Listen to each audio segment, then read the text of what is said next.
Hello aspirants, welcome to epitome IAS academy.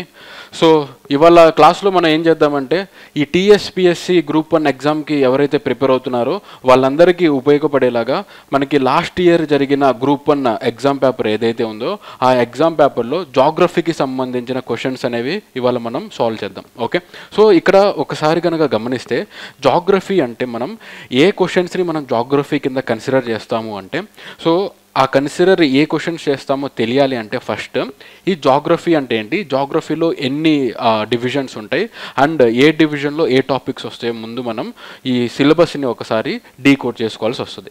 So జనరల్గా మనం geography అని మాట్లాడితే కనుక జనరల్గా జాగ్రఫీ అనేది మనకి ఫిజికల్ జాగ్రఫీ ఉంటుంది, ఆ తర్వాత హ్యూమన్ జాగ్రఫీ ఉంటుంది, ఆ తర్వాత ఎకనామిక్ జాగ్రఫీ ఉంటుంది. ఇది ఓవరాల్గా జాగ్రఫీలో ఉన్న 3 డిఫరెంట్ వింగ్స్. ఏంటవి? First one physical geography, second one economic geography, third one human geography. And ఈ ఫిజికల్ జాగ్రఫీ కనుక మనం గమనిస్తే ఈ ఫిజికల్ జాగ్రఫీని కూడా మనం 3 పార్ట్స్లో డీకోడ్ చేయొచ్చు, 3 సెక్షన్స్లో డీకోడ్ చేయొచ్చు. జనరల్గా ఈ ఫిజికల్ జాగ్రఫీని మనం ఎలా డీల్ చేస్తామంటే ఫస్ట్ వన్ ఈ ఫిజికల్ జాగ్రఫీలో మనం జియోమార్ఫాలజీ గురించి చదవాలి, జియోమార్ఫాలజీ. అండ్ ఆ తర్వాత క్లైమేటాలజీ, అండ్ ఆ తర్వాత ఓషియనోగ్రఫీ. సో ఇప్పుడు ఒకసారి డీటెయిల్గా జియోమార్ఫాలజీ అంటే ఏంటి? జనరల్గా జియోమార్ఫాలజీలో మనం ఏమేమి చదువుతామంటే, సో స్టార్టింగ్ నుంచి మనం కనుక గమనిస్తే జియోమార్ఫాలజీలో స్ట్రక్చర్ ఆఫ్ ద ఎర్త్ గురించి చదువుతాం, అండ్ ఈ మౌంటైన్స్ గురించి చదువుతాం, తర్వాత ప్లేట్యూస్ గురించి చదువుతాం, ప్లేన్స్ గురించి చదువుతాం. అంటే ఒక మాటలో చెప్పాలంటే మనకి కంటికి కనపడే జియోమార్ఫిక్ ఫీచర్స్ ఏవైతే ఉంటాయో అవన్నీ కూడా మనం జియోమార్ఫాలజీలో కవర్ చేస్తాం. ఆ తర్వాత క్లైమేటాలజీలో ఏం కవర్ చేస్తాం, ఏ టాపిక్స్ వస్తాయంటే ఈ క్లైమేట్కి సంబంధించిన టాపిక్స్ అన్నీ కూడా ఎయిదర్ ఈ క్లైమేట్ చేంజ్ కానీ ఆర్ ఎల్స్ ఈ మాన్సూనల్ డిఫరెన్సెస్ కానీ ఎల్నీనో ఆర్ లానీనా. సో ఇలా క్లైమేట్కి సంబంధించిన ప్రతి విషయం కూడా మనం ఈ క్లైమేటాలజీ టాపిక్లో కవర్ చేస్తాం ఇన్ జనరల్గా. ఆ తర్వాత ఈ ఓషనోగ్రఫీలో ఏం చదువుతామంటే ఓషన్లో ఉన్న ఏవైతే ఫీచర్స్ ఉంటాయో, ఫర్ సపోజ్ మనకి ట్రెంచెస్ ఉంటాయి, అండ్ ఆ తర్వాత మనకి సీ మౌంటైన్స్ ఉంటాయి, ఆ తర్వాత మనకి ఐలాండ్స్ ఉంటాయి, ఓషన్లో చిన్న చిన్న ఐలాండ్స్ ఉంటాయి. సో ఇవన్నీ కూడా మనం ఓషన్ సర్ఫేస్కి సంబంధించిన కంటెంట్ మొత్తం మ్యాటర్ మొత్తం కూడా మనం ఓషియానోగ్రఫీలో మనం చదువుతాం ఇన్ జనరల్గా, రైట్. ఆ తర్వాత మనం ఇక్కడ ఎకనామిక్ జాగ్రఫీ కనుక ఒకసారి అబ్జర్వ్ చేస్తే ఈ ఎకనామిక్ జాగ్రఫీలో ఏం చదువుతాం, ఈ ఎకనామిక్ జాగ్రఫీలో మనకి అగ్రికల్చర్ రిలేటెడ్ కంటెంట్ ఉంటుంది, ఆ కంటెంట్ గురించి మనం చదువుతాం. ఆ తర్వాత మనకి ఇండస్ట్రీస్ కొన్ని ఉంటాయి, ఇండస్ట్రీస్ గురించి చదువుతాం, ఇండియాలో ఉన్న industries or else world economic geography కనుక చదువుతుంటే వరల్డ్లో ఉన్న ఇండస్ట్రీస్ గురించి చదువుతాం. ఆ తర్వాత కమ్యూనికేషన్ సెక్టార్ గురించి కవర్ చేస్తాం, ఆ తర్వాత ట్రాన్స్పోర్టేషన్ గురించి కవర్ చేస్తాం. ఓకే, ఇలా ఏవైతే ఎకనామిక్ యాక్టివిటీస్ ఉంటాయో జాగ్రఫీకి లింక్ అయినవి అవి మనం ఎకనామిక్ జాగ్రఫీలో చదువుతాం, రైట్. ఆ తర్వాత మనం హ్యూమన్ జాగ్రఫీలో ఏం చదువుతాం, హ్యూమన్ జాగ్రఫీ కనుక ఒకసారి గమనిస్తే హ్యూమన్ జాగ్రఫీలో we will be dealing with this demographic dividend or else demographic census ఏమైనా వస్తే ఆ సెన్సెస్ కానీ or else different races, different caste, different types of people in that particular region, ఇవన్నీ కూడా మనం హ్యూమన్ జాగ్రఫీలో కవర్ చేయడం జరుగుతుంది. ఓకే, సో ఇక్కడ ఈ హ్యూమన్ జాగ్రఫీ కానీ ఈ ఎకనామిక్ జాగ్రఫీ కానీ ఈ ఫర్ సపోజ్ ఎకనామిక్ జాగ్రఫీ కనుక తీసుకుంటే ఈ ఎకనామిక్ జాగ్రఫీ అనేది మనకి ఎకానమీతో కొంత పార్ట్ అనేది లింక్ అయి ఉంటుంది. అంటే ఏంటి, ఇప్పుడు మనం అగ్రికల్చర్ గురించి ఎకనామిక్ జాగ్రఫీలో చదువుతాం, అంటే క్రాపింగ్ ప్యాటర్న్స్ ఇవన్నీ మనం చదువుతాం. సేమ్ అదే మనకి ఎకానమీలో కూడా ఉంటుందన్నమాట, కొద్దిగా ఎక్స్టెన్షన్ లెవెల్లో ఉంటుంది. ఓకే, అంటే ఏంటి, ఈ ఎకనామిక్ జాగ్రఫీలో చదివే కంటెంట్ ఏదైతే ఉంటుందో కొంత amount it will B subset with the economic part. Okay, ఆ తర్వాత ఈ హ్యూమన్ జాగ్రఫీ ఏదైతే మనం చదువుతున్నామో ఇందులో కొన్ని టాపిక్స్ వచ్చేసి these topics were coinciding with the society. ఎందుకు, సొసైటీలో మనం రేసెస్, కాస్ట్, రిలీజియన్ ఇవన్నీ వీటి గురించి చదువుతాం. హ్యూమన్ జాగ్రఫీలో కూడా అవే డిస్కస్ చేయడం జరుగుతుంది అనమాట. ఓకే, సో ఇక్కడ ఈ ఫిజికల్ జాగ్రఫీ ఏదైతే ఉందో ఇది మాత్రమే ఎక్స్క్లూజివ్గా జాగ్రఫికల్ కాన్సెప్ట్స్ మనం చదవడం జరుగుతుంది. Okay, and most of the aspirants ఈ ఎకనామిక్ జాగ్రఫీ ఆర్ హ్యూమన్ జాగ్రఫీలో వచ్చే క్వశ్చన్స్ ఏవైతే ఉంటాయో వాటిని వాళ్ళు ఎకనామీతో లింక్ చేస్తూ ఉంటారు ఆర్ ఎల్స్ సొసైటీతో వాళ్ళు లింక్ చేస్తూ ఉంటారు, కానీ అవి కూడా మన జాగ్రఫీకి సంబంధించిన క్వశ్చన్సే. ఓకే, పాయింట్ అర్థమైందా? రైట్. సో ఇక్కడ ఫిజికల్ జాగ్రఫీ అని ఏదైతే చెప్తున్నామో ఈ ఫిజికల్ జాగ్రఫీలో మనం 3 విషయాలు గుర్తుపెట్టుకోవాలి. ఏంటి? ఫిజికల్ జాగ్రఫీ చదివేటప్పుడు ఒకటి వరల్డ్ ఫిజికల్ జాగ్రఫీ మనం చదువుతాం. అంటే ఏంటి? వరల్డ్లో జియోమార్ఫాలజీ, క్లైమేటాలజీ, ఓషనోగ్రఫీ కవర్ చేస్తాం. అలాగే ఇండియన్ ఫిజికల్ జాగ్రఫీ చదివేటప్పుడు కూడా ఈ 3 కూడా కవర్ చేయడం జరుగుతుంది. దాంతోపాటు మనం టీఎస్పీఎస్సీ ఎగ్జామ్ రాస్తున్నాం కాబట్టి తెలంగాణ ఫిజికల్ జాగ్రఫీ చదివేటప్పుడు కూడా ఈ తెలంగాణలో మనకి ఈ 3 రీజియన్స్లో కవర్ అయ్యే జాగ్రఫికల్ థింగ్స్ అనేవి మనం కవర్ చేయడం జరుగుతుంది. ఇది ఇన్ జనరల్గా జాగ్రఫీకి సంబంధించిన సిలబస్ యొక్క ఎక్స్ప్లెనేషన్. ఓకే, సో ఇప్పుడు మనం ఏం చేద్దామంటే లాస్ట్ ఇయర్ జరిగిన గ్రూప్ 1 పేపర్ ఏదైతే ఉందో అందులో జాగ్రఫీకి సంబంధించిన క్వశ్చన్స్ అనేవి ఇవాళ సాల్వ్ చేద్దాం. అండ్ ఆ క్వశ్చన్స్ నేను ఏ ఏరియాస్ నుంచి పిక్ చేసుకున్నానంటే I have picked from geomorphology నుంచి ఏవైతే క్వశ్చన్స్ వస్తాయో అవి పిక్ చేసుకున్నా, అండ్ క్లైమేటాలజీ నుంచి వచ్చిన క్వశ్చన్స్ పిక్ చేసుకున్నా, అండ్ అలాగే ఓషనోగ్రఫీ నుంచి వచ్చిన క్వశ్చన్స్ పిక్ చేసుకోవడం జరిగింది. దాంతోపాటు ఎకనామిక్ జాగ్రఫీ అండ్ హ్యూమన్ జాగ్రఫీకి సంబంధించిన క్వశ్చన్స్ కూడా మనం పిక్ చేసి ఈ జాగ్రఫీలో కవర్ చేయడం జరుగుతుంది అనమాట. ఓకే, అండ్ దాంతోపాటు మనం డిజాస్టర్ మేనేజ్మెంట్ ఏదైతే ఉందో అది కూడా ఇన్ జనరల్గా మనం దేంతో కంపైల్ చేసి చదువుకోవాలంటే జాగ్రఫీని పక్కన పెట్టుకొని చదవాలన్నమాట. ఏది? డిజాస్టర్ మేనేజ్మెంట్ అనేది. పాయింట్ అర్థమవుతుందా? సో ఇవాళ geography as well as disaster management సంబంధించిన క్వశ్చన్స్ అనేవి సాల్వ్ చేద్దాం. రైట్? ఓకే, సో ఇక్కడ క్వశ్చన్ నెంబర్ 1 ఒకసారి గమనించండి. క్వశ్చన్ నెంబర్ 1 గమనిస్తే ఈ క్వశ్చన్ దాదాపు ప్రతి ఒక్కరు కూడా ఆన్సర్ చేసి ఉంటారు. క్వశ్చన్ నెంబర్ 1 చూస్తే the sequence of geological composition from the depth to surface of the earth is అని చెప్పి క్వశ్చన్ ఇచ్చాడు. స్టేట్మెంట్ చూడండి. Statement 1 crust mantle inner core outer core, second 1 mantle crust inner core outer core, third 1 outer core inner core crust mantle, fourth 1 inner core outer core mantle and crust అని చెప్పి చెప్తున్నాడు. So అంటే ఏంటి? ఈ question దేనికి సంబంధించింది? Surface ఏవైతే layers ఉంటాయి మనకి అర్త్లో దానికి సంబంధించిన క్వశ్చన్. అండ్ ఈ క్వశ్చన్లో జాగ్రత్తగా గమనిస్తే వీడు ఫ్రమ్ డెప్త్ టు సర్ఫేస్ అంటున్నాడు. అంటే ఏంటి? లోవర్ లేయర్స్ నుంచి హయ్యర్ లేయర్స్ వరకు మనం ఆర్డర్లో అరేంజ్ చేయాలి. సో మనకు తెలిసిన లేయర్స్ ఏముంటాయమ్మా? మనకు తెలిసిన లేయర్స్ ఏంటి? లేయర్స్ ఆఫ్ ద ఎర్త్ అనగానే మనం ఏం చెప్తాం? క్రస్ట్ అవుటర్ లేయర్ అని చెప్తాం, మ్యాంటిల్ అనేది మిడిల్ లేయర్ అని చెప్తాం, అండ్ దానికంటే కింద మనకి కోర్ ఉంటుందని చెప్పి మనం చెప్తాం. పాయింట్ అర్థమైందా? ఇది మనకు తెలిసిందే. కానీ ఇక్కడ మనం ఇంకా గుర్తుపెట్టుకోవాల్సింది ఏంటంటే పీవైక్యూస్ సాల్వ్ చేసేటప్పుడు ఈ క్వశ్చన్కి ఆన్సర్ మాత్రమే సాల్వ్ చేయకూడదండి. ఈ క్వశ్చన్కి సంబంధించిన కంటెంట్ కూడా ఒకసారి రివైజ్ చేసుకోవాలి. పాయింట్ అర్థమవుతుందా? రైట్. ఇప్పుడు ఒకసారి ఈ లేయర్స్ కనుక మనం గమనిస్తే బేసిక్గా మనం ఏం చెప్తామంటే ఫస్ట్ లేయర్ ఈజ్ క్రస్ట్ అని చెప్తాం, సెకండ్ లేయర్ ఈజ్ మ్యాంటల్ అని చెప్తాం, థర్డ్ లేయర్ ఈజ్ కోర్ అని చెప్తాం. అండ్ ఈ కోర్లో కూడా మనం 2 లేయర్స్ చెప్తాం. ఒకటి అవుటర్ కోర్, ఇంకోటి ఇన్నర్ కోర్ అని చెప్తాం. పాయింట్ అర్థమవుతుందా?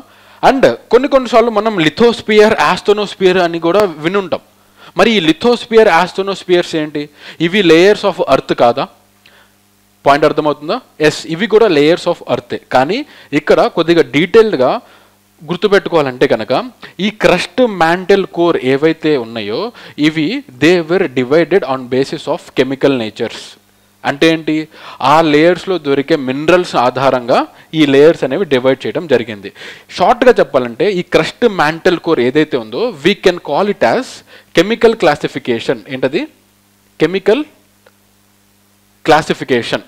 అండ్ మనకి లిథోస్పియర్, ఆస్ట్రోనోస్పియర్ ఏవైతే ఉన్నాయో వాటిని మనం మెకానికల్ క్లాసిఫికేషన్ ఆఫ్ లేయర్స్ అని చెప్పి చెప్పొచ్చు. అండ్ ఈ మెకానికల్ క్లాసిఫికేషన్ ఆఫ్ లేయర్స్లో మనకి ఏముంటాయి? ఫస్ట్ 1 మనకి అవుటర్స్లో మనకి లిథోస్పియర్ ఉంటుంది, దాని తర్వాత మనకి ఆస్ట్రోనోస్పియర్ ఉంటుంది. పిక్చర్స్ నేను చూపిస్తానమ్మా, బట్ ఫస్ట్ కంటెంట్ చూడండి, ఆ తర్వాత నేను పిక్చర్స్ చూపిస్తాను, మీకు అర్థమవుతుంది ఈజీగా. ఆ తర్వాత ఆస్ట్రోనోస్పియర్ తర్వాత మనకి మ్యాంటిల్ ఉంటుంది, మీసో మ్యాంటిల్ అని చెప్పి మనం పిలవచ్చు, మీసో మ్యాంటిల్. ఆ తర్వాత మనకి ఫోర్త్ 1 సేమ్ ఈ కోర్ ఏదైతే ఉంటుందో ఆ కోర్ని కూడా మనం మెకానికల్ క్లాసిఫికేషన్లో ఇంక్లూడ్ చేయొచ్చు. సో ఈ కోర్ కనుక చూస్తే ఫస్ట్ అవుటర్ కోర్ ఉంటుంది, ఆ తర్వాత ఇన్నర్ కోర్ ఉంటుంది. పాయింట్ అర్థమైందా? ఇవి 2 క్లాసిఫికేషన్సే. ఓకే, సో కెమికల్ క్లాసిఫికేషన్ కనుక చూస్తే క్రస్ట్ మ్యాంటల్ కోర్ అని చెప్పి 3 లేయర్స్లో డివైడ్ చేయొచ్చు. అదే మెకానికల్ క్లాసిఫికేషన్ కనుక చూస్తే లిథోస్పియర్, ఆస్ట్రోనోస్పియర్, మీసోమాంటల్, తర్వాత అవుటర్ కోర్, ఇన్నర్ కోర్ అని చెప్పి మనం చెప్పవచ్చు. పాయింట్ అర్థమవుతుందా? ఇది క్లారిటీ ఉండాలి. ఆ తర్వాత మనం ఈ లేయర్స్ ఏవైతే చెప్తున్నామో ఈ లేయర్స్లో మనకి కొన్ని ట్రాన్సిషన్ ఫేసెస్ ఉంటాయి, ట్రాన్సిషన్ జోన్స్ ఉంటాయి. ఈ ట్రాన్సిషన్ జోన్స్ అంటే ఏంటి సార్ అంటే, ఇప్పుడు మనం క్రస్ట్ అని చెప్తున్నాం, క్రస్ట్ కింద మ్యాంటిల్ ఉందని చెప్తున్నాం. అంటే ఏంటి, క్రస్ట్ మొత్తం కూడా ఎయిదర్ అది ఒక 50 కిలోమీటర్సా 100 కిలోమీటర్సా అది పక్కన పెట్టండి, అది గుర్తుపెట్టుకోవాల్సిన అవసరం లేదు. ఓకే, ఎగ్జామ్ పాయింట్ ఆఫ్ వ్యూలో జస్ట్ మనకు తెలియాల్సింది ఏంటంటే కొంత పార్ట్ వరకు మనం భూమి లోపలికి వెళ్తే అది క్రస్ట్ ఉంటుంది, అండ్ ఒకనొక పాయింట్ తర్వాత మనకి మ్యాంటిల్ స్టార్ట్ అవుతుంది. సో ఈ క్రస్ట్ అండ్ మ్యాంటిల్ స్టార్ట్ అయ్యేటప్పుడు మధ్యలో ఒక జోన్ ఉంటుంది. ఆ జోన్లో ఏంటంటే క్రస్ట్కి సంబంధించిన ప్రాపర్టీస్ ఉంటాయి అండ్ అలాగే మ్యాంటల్కి సంబంధించిన ప్రాపర్టీస్ కూడా ఉంటాయి. వాటిని మనం డిస్కంటిన్యూటీ జోన్స్ అని చెప్పి పిలుస్తాం. పాయింట్ అర్థమవుతుందా? అండ్ ఇక్కడ మనం ఏం చేయాలంటే ఈ క్రస్ట్కి మ్యాంటిల్కి మధ్యలో ఆ ట్రాన్సిషన్ జోన్స్లో దానికి ఒక పేరు ఉంటుంది. అండ్ అలాగే మ్యాంటిల్ అండ్ కోర్కి ఆ మధ్యలో ట్రాన్సిషన్ జోన్కి ఒక పేరు ఉంటుంది. అలాగే ఇన్నర్ కోర్, అవుటర్ కోర్ కూడా ట్రాన్సిషన్ జోన్ ఏదైతే ఉంటుందో దానికి ఒక పేరు ఉంటుంది. అది ప్రతి ఒక్కళ్ళు కూడా గుర్తుపెట్టుకోవాల్సిన పాయింట్. లాస్ట్ ఇయర్ ఈ టాపిక్ మీద వాడు ఈ విధంగా అడిగాడు. మేబీ నెక్స్ట్ ఇయర్ ఒకవేళ ఈ టాపిక్ మీద అడగాలి అంటే కనుక he might ask question on this transition zones. వాటిని మనం డిస్కంటిన్యూటీ జోన్స్ అని చెప్పి పిలుస్తాం. పాయింట్ అర్థమవుతుందా? ఇలా మనం అనాలిసిస్ చేసుకోవాలి, రైట్?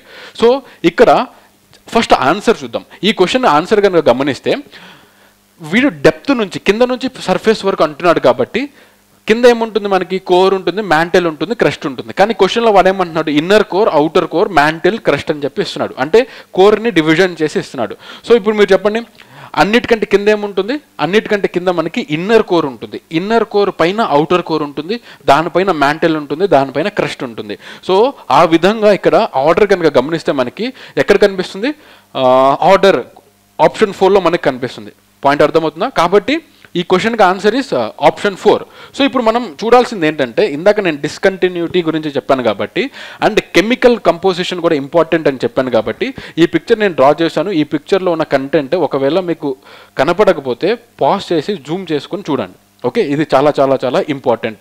హ్యూజ్ ప్రాబబిలిటీ ఉంది ఒకవేళ ఈ టాపిక్లో క్వశ్చన్ కనుక అడిగితే ఈ ఏరియాస్ నుంచే అడుగుతాడు. ఎందుకు, ఆల్రెడీ వాడు సీక్వెన్స్ అడిగేశాడు. ఒకవేళ అడగాలనుకుంటే అది అడగడు ఈ ఇయర్, వేరే క్వశ్చన్ వేరే పార్ట్లో నుంచి పిక్ చేసుకుంటారు, రైట్? ఓకే, సో ఇప్పుడు ఈ క్రస్ట్ని నేనేం చేశానంటే ఈ ఎర్త్ లేయర్ని డిఫరెంట్ పార్ట్స్గా నేను డివైడ్ చేయడం జరిగింది. సో ఇక్కడ కనుక మనం గమనిస్తే ఇక్కడ మనకి గ్రీన్ కలర్లో ఏవైతే ఉంటున్నాయో దాన్ని నేను కాంటినెంటల్ క్రస్ట్ అని చెప్పి చెప్తున్నాను. సో దీని గురించి మనం ఆల్రెడీ క్లాసెస్లో చదివే ఉంటాం. ఎగ్జామ్ రాస్తున్నామంటే ఈ టాపిక్ మనం చదివే ఉంటాం, బట్ క్విక్ రివిజన్గా గుర్తుపెట్టుకోండి.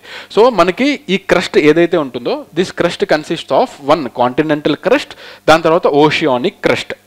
ఇప్పుడు కాంటినెంటల్ క్రస్ట్ అంటే ఏంటి, ఏదైతే మనకి సాలిడ్గా కాంటినెంట్, ఇప్పుడు మనం ఏదైతే ల్యాండ్ ఉందో దీన్ని మనం కాంటినెంటల్ క్రస్ట్ అని చెప్పి పిలుస్తాం. అండ్ ఓషియన్ కింద ఆ సర్ఫేస్ ఏదైతే ఉంటుందో వాటర్ మొత్తం తీసేస్తే కింద మనకి సర్ఫేస్ ఉంటుంది కదా, దాన్ని మనం ఓషియానిక్ క్రస్ట్ అని చెప్పి పిలుస్తాం. పాయింట్ అర్థమవుతుందా? రైట్. సో ఇక్కడ మనం గుర్తుపెట్టుకోవాల్సిన విషయం ఏంటయ్యా అంటే, ఈ కాంటినెంటల్ క్రస్ట్కి తర్వాత ఈ ఓషియానిక్ క్రస్ట్కి మధ్యలో ఒక డిస్కంటిన్యూటీ జోన్ ఉంటుంది. దాన్ని మనం కాన్రాడ్ డిస్కంటిన్యూటీ అని చెప్పి పిలుస్తాం. ఇది మేజర్గా మనకి ఉన్న ఎన్సీఆర్టీస్లో కానీ ఆర్ఎల్స్ కొన్ని బుక్స్లో ఈ కాన్రాడ్ డిస్కంటిన్యూటీ గురించి ఎక్కడ ఉండదు. సో కొద్దిగా డెప్త్గా యూపీఎస్సీ ఆప్షనల్ ప్రిపేర్ అయ్యే వాళ్ళ స్టూడెంట్స్కి మాత్రమే దీని మీద ఒక ఐడియా ఉంటుంది. సో ఈ కాన్రాడ్ డిస్కంటిన్యూటీ అనేది మనకి ఎక్కడుంటుంది, it will be in between crust and continental crust as well as oceanic crust మధ్యలో ఏదైతే జోన్ ఉంటుందో దాన్ని మనం కాన్రాడ్ డిస్కంటిన్యూటీ అని చెప్పి పిలుస్తాం. ఆ తర్వాత క్రస్ట్ తర్వాత ఏముంటుంది, మ్యాంటల్ ఉంటుంది. సో ఇక్కడ మనం ఆస్ట్రోనోస్పియర్ అని చెప్పి నేను రాశాను. ఆస్ట్రోనోస్పియర్ అంటే కనుక ఆస్ట్రోనోస్పియర్ ఎక్కడ ఉంటుంది, ఈ ఆస్ట్రోనోస్పియర్ అనేది అప్పర్ మ్యాంటిల్లో ఉంటుంది. పాయింట్ అర్థమవుతుందా? అప్పర్ మ్యాంటిల్లో ఇది కలిసిపోయి ఉంటుంది అనమాట. ఓకే, సో ఇక్కడ మనం గుర్తుపెట్టుకోవాల్సింది ఏంటి, ఇది మొత్తం కూడా మనకి క్రస్ట్ ఉంటుంది, దాని తర్వాత మనకి మ్యాంటిల్ స్టార్ట్ అవుతుంది. ఈ మ్యాంటిల్లో కూడా 2 ఉంటాయి, ఒకటి అప్పర్ మ్యాంటిల్, ఇంకోటి లోవర్ మ్యాంటిల్. దాన్నే అవుటర్ మ్యాంటిల్, ఇన్నర్ మ్యాంటిల్ అని చెప్పి పిలుస్తారు. పాయింట్ అర్థమవుతుందా? రైట్. ఈ అవుటర్ మ్యాంటిల్ ఏదైతే ఉంటుందో ఈ అవుటర్ మ్యాంటిల్లోనే మనకి ఈ ఆస్ట్రోనోస్పియర్ కూడా మనకి కనిపిస్తుంది. పాయింట్ అర్థమైందా? రైట్. ఆ తర్వాత ఇప్పుడు మనం ఈ క్రస్ట్కి మ్యాంటిల్కి మధ్యలో ఒక ట్రాన్సిషన్ జోన్ ఉంటుంది.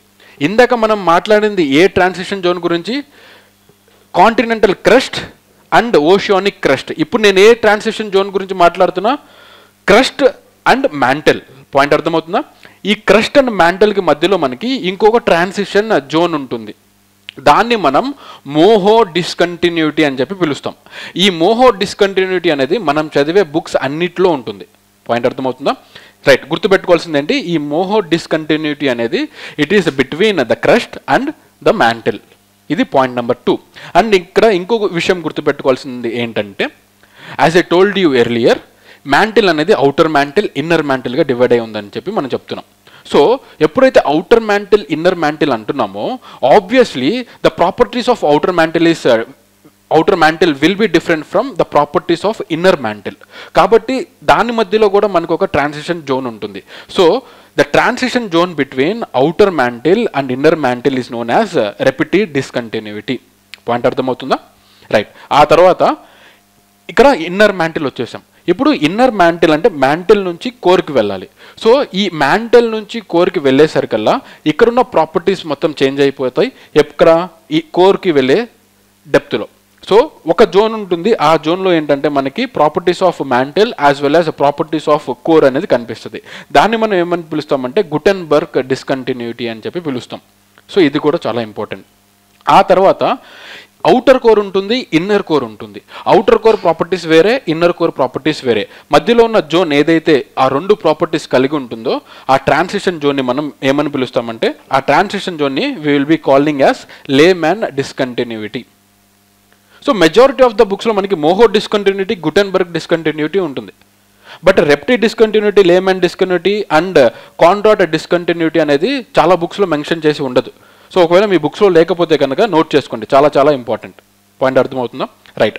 ఇప్పుడు మన కెమికల్ కంపోజిషన్ గురించి కూడా మనం ఇందాక ఒక పాయింట్ వచ్చింది కాబట్టి ఇన్ జనరల్గా మనం గమనిస్తే ఇక్కడ పైన గ్రీన్ కలర్లో ఉన్నది కాంటినెంటల్ క్రస్ట్, కింద ఈ బ్లూ కలర్లో ఉన్నది ఓషియానిక్ క్రస్ట్ అని చెప్పి మనం చెప్పాం. సో జనరల్గా ఈ కాంటినెంటల్ క్రస్ట్లో మనకి ఎక్కువగా ఏ టైప్ ఆఫ్ మినరల్స్ దొరుకుతాయి అంటే మనకి సిలికా అండ్ అల్యూమినియం మినరల్స్ అనేవి ఎక్కువగా దొరుకుతాయి, ఎలిమెంట్స్ అనేవి ఎక్కువగా దొరుకుతాయి. సో ఈ కాంటినెంటల్ క్రస్ట్ని మనం సిఎల్ క్రస్ట్ అని చెప్పి కూడా పిలవచ్చు. పాయింట్ అర్థమవుతుందా? సిఎల్ అంటే సిలికా, ఏఎల్ అంటే అల్యూమినియం. ఓకే, ఇక్కడ మనకి silica compounds and aluminium compounds ఎక్కువ దొరుకుతాయి. ఆ తర్వాత ఈ ఓషియానిక్ క్రస్ట్ ఏదైతే ఉందో, ఈ ఓషియానిక్ క్రస్ట్లో మనం సీమా కాంపౌండ్స్ ఎక్కువ దొరుకుతాయి. దీన్ని సీమా లేయర్ అని చెప్పి కూడా పిలవచ్చు, సిలికా అండ్ మెగ్నీషియం.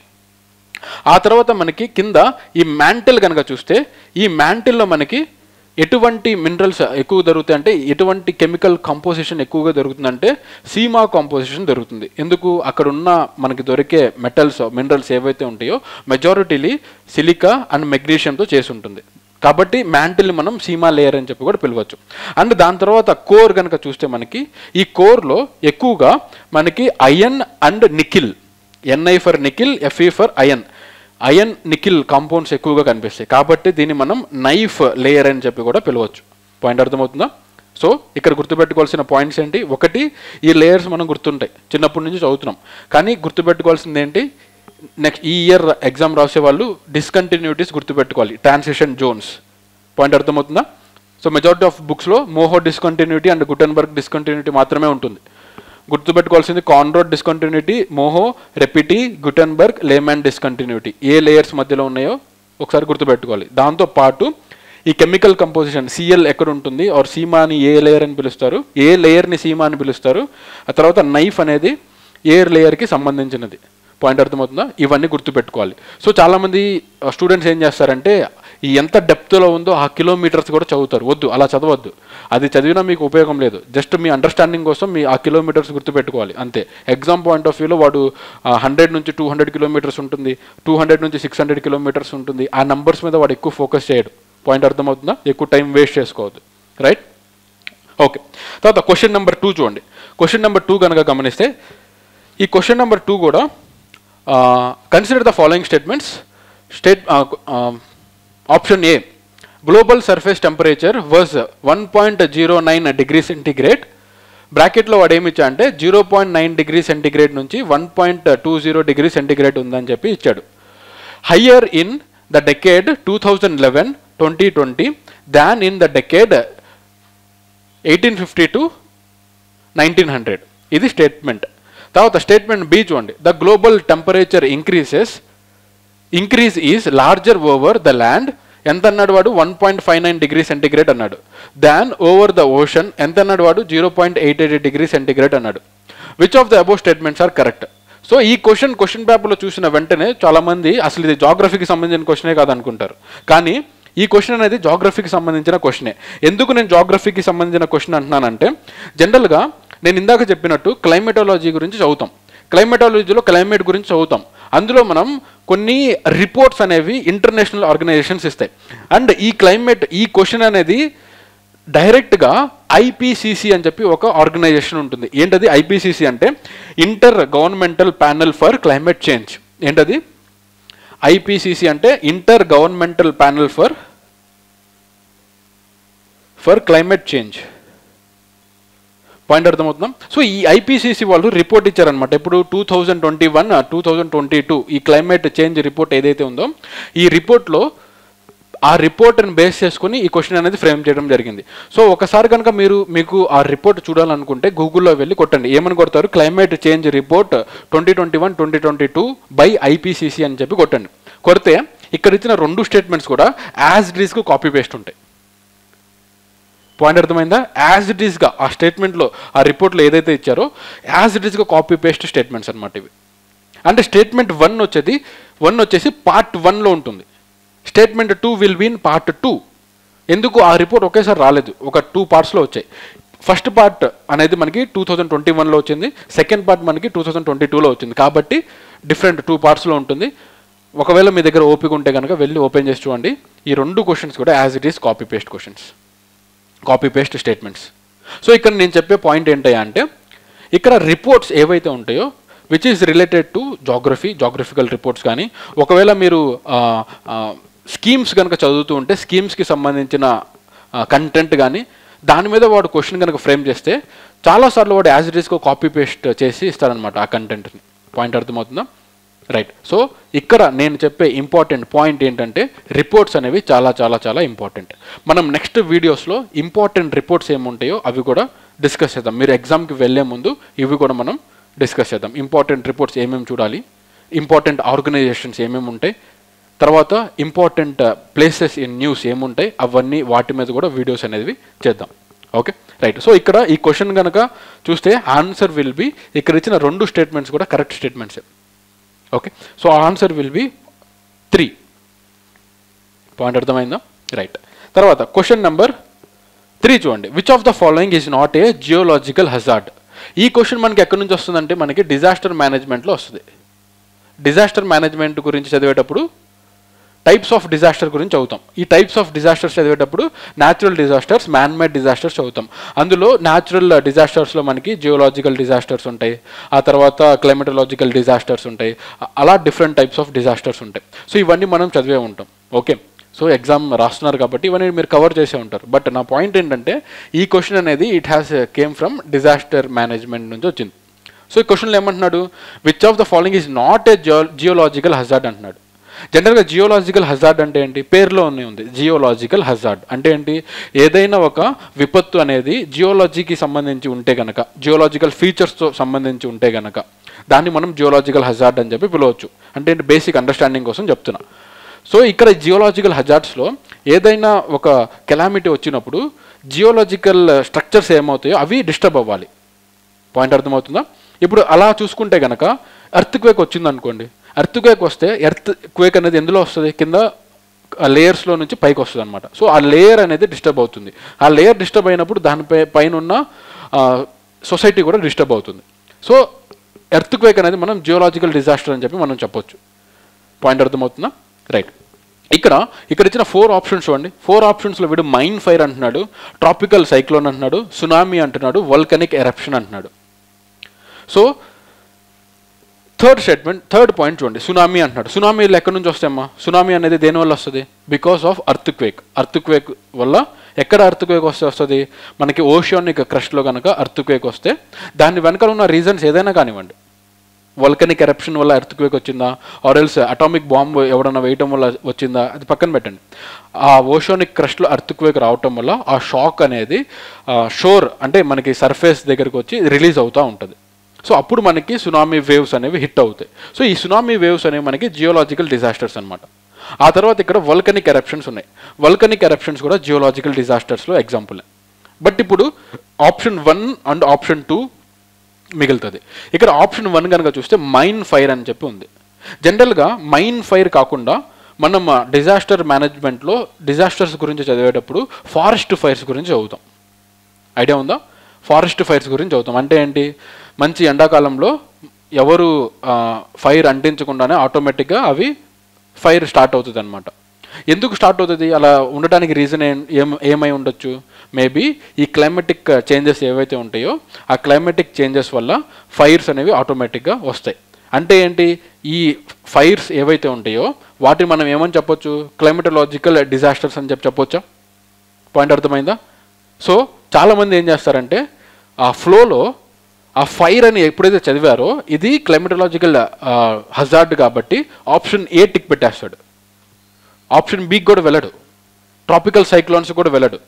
వాడికి ఆ టైంలో మైండ్ సెట్ ఎలా ఉంటుందంటే ఈ ట్రాపికల్ సైక్లోన్ అనేది కూడా మనకి జియోలాజికల్ హజార్డ్ లాగానే కనిపిస్తుంది. కానీ ఇక్కడ గుర్తుపెట్టుకోవాల్సింది ఏంటంటే వాడు ఫారెస్ట్ ఫైర్ అని చెప్పట్లా, మైన్ ఫైర్ అని చెప్పి చెప్తున్నాడు. మైన్ ఫైర్ అంటే ఏంటి? సింపుల్గా పేరులోనే ఉంది, మైన్స్లో ఫైర్ కనుక వస్తే దాన్ని మైన్ ఫైర్ అని చెప్పి పిలుస్తారు. ఇప్పుడు మైన్స్లో ఫైర్ అనేది ఎలా వస్తుంది? ఫైర్ యాక్సిడెంట్స్ ఎలా అవుతాయి మైన్స్లో? ఒకటి మనం వెళ్ళి ఏమైనా ఫైర్ యాక్సిడెంట్ చేస్తే అవుతుంది, అది పక్కన పెట్టండి. న్యాచురల్గా ఎలా అవుతుంది? ఎప్పుడైనా కానీ ఆ మైనింగ్ యాక్టివిటీ చేసేటప్పుడు అర్త్క్వేక్స్ వస్తే పైన లేయర్ కింద పడిపోయి అండ్ అక్కడ కనుక ఈ ఫైర్ రావడానికి ఉపయోగపడే ఆరెల్స్ రీజనబుల్ కండిషన్స్ కనుక ఉంటే మనకి ఈ మైన్స్లో ఫైర్ అనేది వస్తుంది. సో ఈ మైన్స్లో వచ్చే ఫైర్ అనేది it was induced by some geological activity.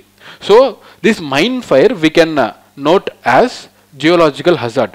Point అర్థమవుతుందా? ఓకే. సో కాబట్టి ఈ మైన్ ఫైర్ అనేది కూడా మనకి జియోలాజికల్ హజార్డ్ అవుతుంది. సో ఇంకా మిగిలిపోయింది ట్రాపికల్ సైక్లోన్. ఈ ట్రాపికల్ సైక్లోన్ అనేది it is not a geological hazard, it is an climatological hazard. ఎందుకు? బికాస్ చేంజ్ ఇన్ క్లైమేట్ ద్వారా ఇది వస్తుంది. సైక్లోన్స్ కానీ తర్వాత ఇంకా మనకి డిప్రెషన్స్ ఫామ్ అవుతూ ఉంటాయి. మనం దాన్ని ఏమంటారు, సైక్లోన్ అంటే తుఫాన్ అని చెప్పి పిలుస్తాం, వాయుగుండాలని చెప్తారు కదా. సో అవి కూడా క్లైమేటలాజికల్ హజార్డ్స్ అనమాట. ఓకే, కాబట్టి answer will B answer 2. Okay, trap ఎక్కడ ఉంటుందంటే స్టేట్మెంట్ 1లో ట్రాప్ ఉంటుంది. రైట్. తర్వాత క్వశ్చన్ నెంబర్ 4 చూడండి. క్వశ్చన్ నెంబర్ 4 కనుక గమనిస్తే అంటే ఆన్సర్స్ ఇక్కడ వచ్చేస్తున్నాయా? నేను డిలీట్ చేశానా? సరే, రైట్. క్వశ్చన్ నెంబర్ 4 చూడండి. క్వశ్చన్ నెంబర్ 4లో కన్సిడర్ ద ఫాలోయింగ్ స్టేట్మెంట్స్.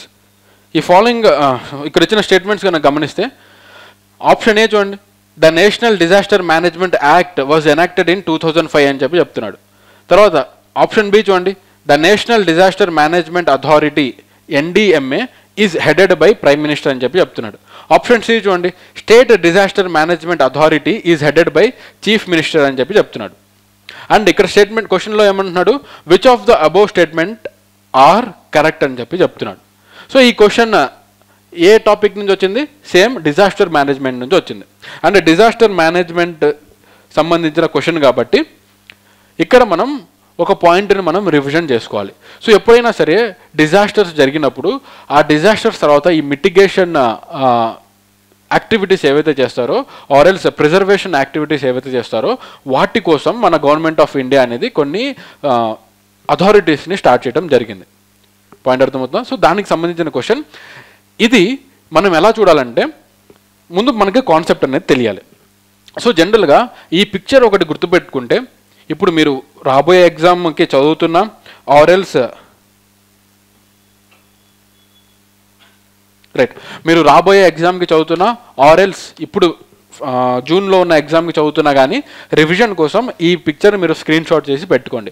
ఎందుకంటే ఈ డిజాస్టర్ మేనేజ్మెంట్కి సంబంధించిన ఈ అథారిటీస్ యొక్క ఇన్ఫర్మేషన్ మొత్తం ఈ సేమ్ ఒక స్లైడ్లో ఉంటుంది.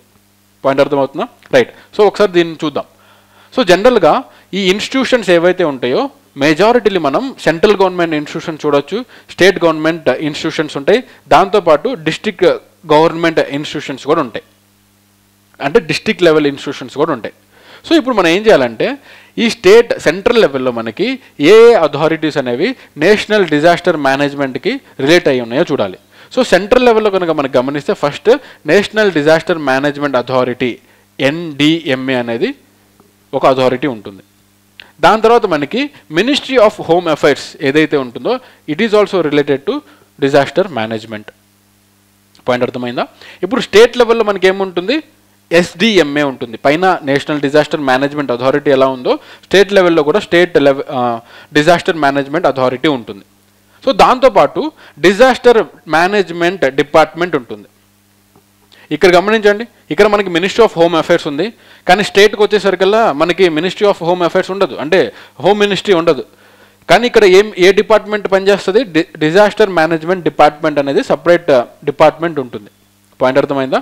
ఇక్కడ మనం గమనించాల్సింది ఏంటంటే ఇండియా మొత్తం మీద ఈ డిజాస్టర్ మేనేజ్మెంట్కి సంబంధించిన రూల్స్ అండ్ రెగ్యులేషన్స్ ఏది ఫామ్ చేయాలన్నా అథారిటేటివ్ మినిస్ట్రీ ఏంటయ్యా అంటే it is a ministry of home affairs. Point అర్థమవుతుందా? అదే స్టేట్ లెవెల్లో మనకి ఏ డిపార్ట్మెంట్ ఉంటుంది, డిపార్ట్మెంట్ ఆఫ్ డిజాస్టర్ మేనేజ్మెంట్ ఉంటుంది. ఆ తర్వాత డిస్ట్రిక్ట్ లెవెల్లో కనుక చూస్తే ఏ అథారిటీస్ యొక్క రెస్పాన్సిబిలిటీ ఉంటుందంటే డిస్ట్రిక్ట్ డిజాస్టర్ మేనేజ్మెంట్ అథారిటీ, దాన్నే మనం DDMA అని చెప్పి పిలుస్తాం.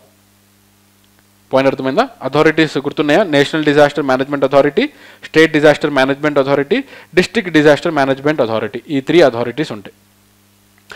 దాంతోపాటు సెంట్రల్ లెవెల్లో మినిస్ట్రీ ఆఫ్ హోమ్ అఫైర్స్ ఉంటుంది, స్టేట్ లెవెల్లో డిజాస్టర్ మేనేజ్మెంట్ డిపార్ట్మెంట్ ఉంటుంది.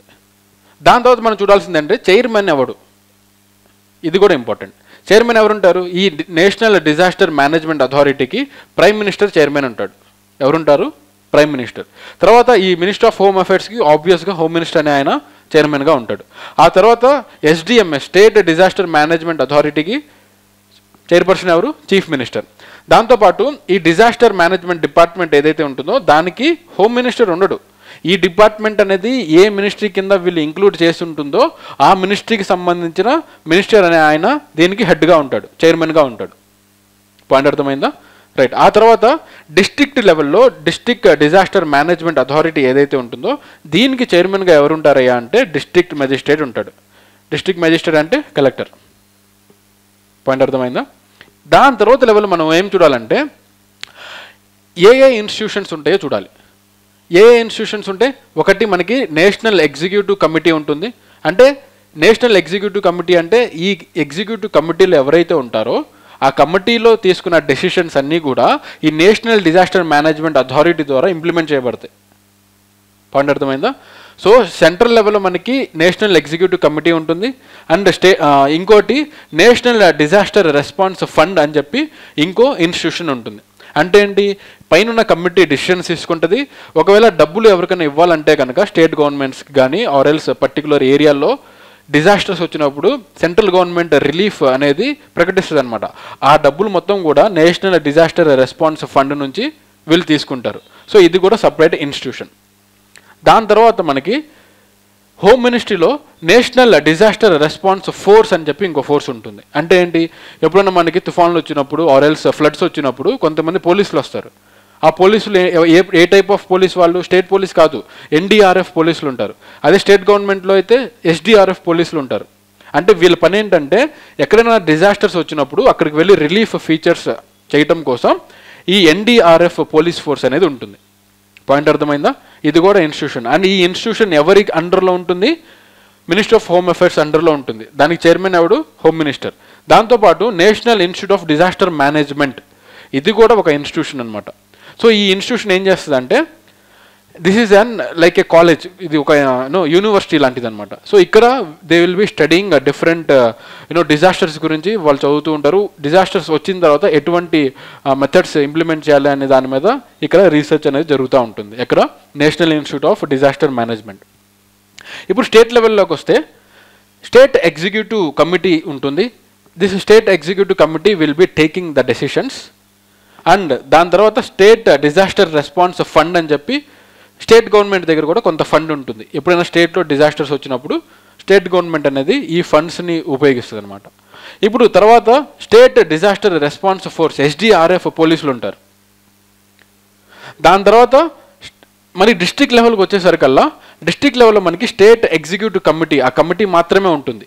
మనకి district disaster response force DDRF అని చెప్పి ఉండదు. పాయింట్ అర్థమవుతుందా? అండ్ వీళ్ళకి కూడా ఈ ఫండ్స్ డిస్ట్రిక్ట్ లెవెల్లో వీళ్ళకి సపరేట్గా డిస్ట్రిక్ట్ డిజాస్టర్ రెస్పాన్స్ ఫండ్ అనేది ఉండదు. మరి వీళ్ళకి డబ్బులు ఎక్కడి నుంచి వస్తాయి? ఒకవేళ ఏదైనా డిస్ట్రిక్ట్లో డిజాస్టర్ వస్తే ఎయిదర్ స్టేట్ గవర్నమెంట్ దగ్గర నుంచి SDRF state disaster response fund నుంచి డబ్బులు వస్తాయి, ఆర్ఎల్స్ నేషనల్ డిజాస్టర్ రెస్పాన్స్ ఫండ్ నుంచి డబ్బులు వస్తాయి. పాయింట్ అర్థమవుతుందా? సో ఇన్ జనరల్గా ఇది మేనేజ్మెంట్కి సంబంధించింది, డిజాస్టర్ మేనేజ్మెంట్. సో ఇప్పుడు క్వశ్చన్లో వీడు ఏమడుగుతున్నాడు అంటే స్టేట్మెంట్ 1లో disaster management act was enacted in 2005 అంటున్నాడు. ఇది కరెక్టే. 2005లోనే మనకి నేషనల్ డిజాస్టర్ మేనేజ్మెంట్ యాక్ట్ అనేది రావటం జరిగింది. తర్వాత option B, the national disaster management authority is headed by prime minister. రైటా రాంగా? రైట్. ఎందుకు? మనం దేని గురించి మాట్లాడుతున్నాం? NDMA is headed by prime minister. తర్వాత state disaster management authority SDMA is headed by chief minister అన్నాడు. కరెక్టా రాంగా? కరెక్టే. సో కాబట్టి ఇక్కడ ఇచ్చిన 3 స్టేట్మెంట్స్ కూడా కరెక్ట్ అవటం వల్ల ఆన్సర్ ఏముంటుంది? ఆన్సర్ విల్ బి 4 ఉంటుంది. ఇప్పుడు కొద్దిగా లాజికల్గా ఆలోచిస్తే ఇక్కడ మనం ఎలిమినేషన్ మెథడ్ అనేది ఉపయోగించవచ్చు. ఎలా? ఫర్ సపోజ్ ఇవి రెండు మీరు చదివారు. ఇందాక చూపించిన స్లైడ్లో పాయింట్ బి ఉంది, అంటే ఆప్షన్ బి ఉంది, ఆప్షన్ సి ఉంది. బట్ ఆప్షన్ ఏ అనేది ఆ పిక్చర్లో లేదు, ఆ స్లైడ్లో లేదు కదా. ఇది ఎక్కడన్నా చూసారా? National disaster management act 2005 enact అయిందని చెప్పి ప్రీవియస్ స్లైడ్లో ఉందా? లేదు. ఇప్పుడు ఇవి రెండే మీరు ఎగ్జామ్కి చదివి వెళ్ళారు. ఇప్పుడు మీరు ఏం చేయొచ్చు? ఈ ఎగ్జిస్టింగ్ నాలెడ్జ్తో ఆన్సర్ తీసుకురావచ్చా? కొన్ని కేసెస్లో పాసిబుల్ అవుతుంది. ఎలా పాసిబుల్ అవుతుందో చూడండి. ఇక్కడ ఆప్షన్స్ కనుక గమనిస్తే ఏ ఓన్లీ అంటున్నాడు, బి ఓన్లీ అంటున్నాడు, ఏ అండ్ బి అంటున్నాడు, ఏబిసి అంటున్నాడు. సో ఏబిసిలో మనకి బి రైట్ అని తెలుసు, సి రైట్ అని తెలుసు. అంటే ఏంటి? ఇచ్చిన ఆప్షన్స్లో బి అండ్ సి అనేది ఉండాలి. పాయింట్ అర్థమవుతుందా? సో బి అండ్ సి ఎక్కడుంది? ఆప్షన్ 1లో ఉందా? లేదు. ఆప్షన్ 2లో ఉందా? లేదు. ఆప్షన్ 3లో ఉందా? లేదు. మిగిలింది ఏంటి? ఆప్షన్ 4. ఫస్ట్ పాయింట్ ఇది. స్టేట్మెంట్ ఏ తెలియకపోయినా మీరు ఈ క్వశ్చన్కి ఆన్సర్ అనేది పెట్టచ్చు. పాయింట్ అర్థమవుతుందా? రైట్. సో ఇది మనం క్రియేట్ చేసిన క్వశ్చన్ కాదు, ఆల్రెడీ ఇది ఎగ్జామ్లో అడిగిన క్వశ్చన్. ఇది ప్రీవియస్ ఇయర్ క్వశ్చన్. ఇది అంటే ఎగ్జామినర్ మనతో ఈ లాంగ్వేజ్లో మాట్లాడుతున్నాడు. ఇచ్చిన స్టేట్మెంట్స్లో నీకు ఒక స్టేట్మెంట్ తెలిసినా, 2 స్టేట్మెంట్ తెలిసినా you can deduct answers. Point అర్థమవుతుందా? ఈ స్టేట్మెంట్ తెలియదు కదా అని చెప్పి లోగా ఫీల్ అవ్వద్దు. రైట్. తర్వాత చూడండి 5th one, arrange the following states among the bigger states whose population densities were highest as per the census of 2011 census ప్రకారం మనం అరేంజ్ చేయాలి, డిసెండింగ్ ఆర్డర్లో అరేంజ్ చేయాలి. సో ఇక్కడ మనం ఈ క్వశ్చన్ కనుక చూస్తే this question we can map with human geography. ఎందుకు? మనం హ్యూమన్ జాగ్రఫీలో ఏం చదువుతామని చెప్పాం? డెమోగ్రఫీ గురించి చదువుతాం. దాంతోపాటు మనకి ఈ పాపులేషన్ సెన్సస్ ఏమైతే ఉంటుందో దాని గురించి చదువుతాం. అండ్ మనకి రీసెంట్గా వచ్చిన పాపులేషన్ సెన్సస్ ఏంటి? 2011లో వచ్చిన సెన్సస్. మనకి నెక్స్ట్ అఫీషియల్ సెన్సస్ వచ్చేంత వరకు మనకి రిఫరెన్స్ పాయింట్ ఏముంటుందంటే 2011 సెన్సస్ ఉంటుంది. సో ఈ 2011 సెన్సస్ అనేది చాలా చాలా ఇంపార్టెంట్. చాలా క్వశ్చన్స్ అనేవి రిఫ్లెక్ట్ అవుతాయి. ఈ ఎగ్జామ్ అనే కాదు, డిఫరెంట్ ఎగ్జామ్స్లో, స్టేట్ పీసీఎస్ ఎగ్జామ్స్లో రిఫ్లెక్ట్ అవుతూ ఉంటాయి. సో మీరందరూ ఏం చేస్తారంటే ఈ 2011 సెన్సస్ జిస్ట్ అని చెప్పి మనకి గూగుల్లో సెర్చ్ చేస్తే దొరుకుతుంది. సో అందులో ఇంపార్టెంట్ పాయింట్స్ ఏవైతే ఉంటాయో అవి ఒకసారి రివైజ్ చేసుకొని వెళ్ళండి ఎగ్జామ్కి వెళ్ళే ముందు. Okay, right. సో ఇక్కడ ఒకసారి కనుక గమనిస్తే వీడు ఏమంటున్నాడు? పాపులేషన్ డెన్సిటీ గురించి అంటున్నాడు. సో పాపులేషన్ డెన్సిటీ అంటే ఏంటో తెలియాలి. జనరల్గా population density is different from the population. Population ఎక్కువగా ఉన్న స్టేట్స్ వేరే ఉంటాయి, పాపులేషన్ డెన్సిటీ ఎక్కువ ఉన్న స్టేట్స్ వేరే ఉంటాయి. నాట్ నెసెసరీలీ అవి రెండు సేమ్గా ఉంటాయని చెప్పి మనకి ఏ కండిషన్ లేదు. అంటే ఏంటి? ఫర్ ఎగ్జాంపుల్ 2011 సెన్సస్ ప్రకారం హైయెస్ట్ పాపులేషన్ స్టేట్ ఏంటి మనకి? ఉత్తరప్రదేశ్. బట్ 2011 సెన్సస్ ప్రకారం హైయెస్ట్ పాపులేషన్ స్టేట్ ఏంటి? న్యూఢిల్లీ. పాయింట్ అర్థమవుతుందా? న్యూఢిల్లీ కూడా స్టేట్. అది పెద్ద స్టేటా చిన్న స్టేటా పక్కన పెట్టండి. చూడండి, న్యూఢిల్లీ అనేది చిన్న ఏరియా కానీ డెన్సిటీ ఎక్కువ ఉంది. పాపులేషన్ వైజ్గా చూసుకుంటే ఉత్తరప్రదేశ్లో పాపులేషన్ ఎక్కువ ఉంది. అంటే ఏంటి? ఇన్ జనరల్గా పాపులేషన్ డెన్సిటీ అంటే ఏంటి?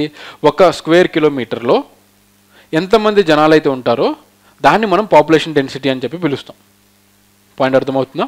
రైట్. ఇప్పుడు పాపులేషన్ డెన్సిటీ ప్రకారం 2011 సెన్సస్ కనుక గమనించి చూస్తే క్వశ్చన్లో అడుగుతున్నాడు, జాగ్రత్తగా చూడాలి. క్వశ్చన్లో ఏమడుగుతున్నాడు? Which arrange the following states among the bigger states అంటున్నాడు.